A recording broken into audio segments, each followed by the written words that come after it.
à réaliser. 5 tours à faire, vous devez atteindre 50 double under, vous devez réaliser 8 overhead squats à un bras par côté, ce qui vous fera un total de 16 répétitions en squat. Vous devez terminer par 6 burpees over the load. On vous montre les mouvements. Premier mouvement, les double under, vous aurez à réaliser 50 répétitions en RX.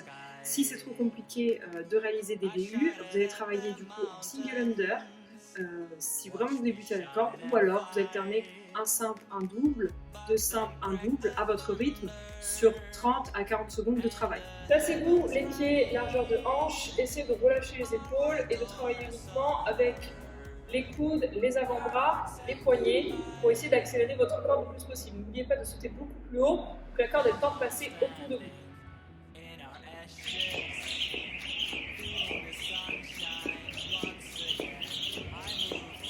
« 50 double under ». Deuxième mouvement, les overhead squats, du coup à un bras. Choisissez de prendre une kettlebell ou une dumbbell. La dumbbell part du sol. Vous devez descendre sur les jambes, réaliser un clean, donc une extension de hanche, un tirage pour amener la dumbbell au niveau de l'épaule, puis la placer au-dessus de la tête. Une fois que vous êtes ici, bras tendus, écartez les pieds un peu plus larges que les épaules. Vous devez engager vraiment le bras vers l'arrière, bras tendu, casser la parallèle en squat et remonter. Pensez à bien déverrouiller les hanches en haut et les jambes et pensez à faire, si vous êtes très raide, une légère rotation au niveau du buste, ça pourra vous aider pour descendre. 8 répétitions à droite suivies de 8 répétitions à gauche. Pour le troisième mouvement, les burpees over the load, vous aurez 6 répétitions à réaliser. Le mouvement consiste à s'allonger à côté de la dumbbell et à réaliser un saut de côté pour avoir une répétition en burpees. En scale, il sera possible de le faire en step up. Je pars debout, je viens poser les mains au sol, les pieds partent vite vers l'arrière, je pose le bassin, je pose la poitrine complètement, puis je vais repousser dans les bras et ramener les pieds en direction des mains et réaliser un saut. Ça fait une répétition.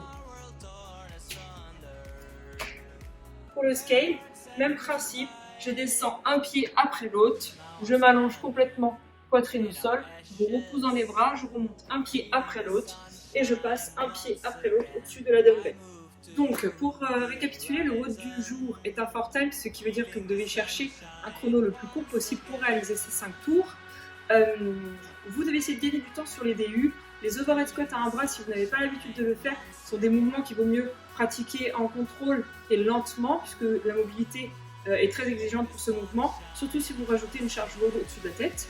Et ensuite, vous avez les 6 burpees qui doivent se réaliser le plus vite possible. Donc, concentrez-vous vraiment sur les overhead squats à un bras. N'hésitez pas à nous envoyer vos scores et à nous taguer. On se retrouve pour le prochain épisode d'Error at Home. À très vite et bon courage.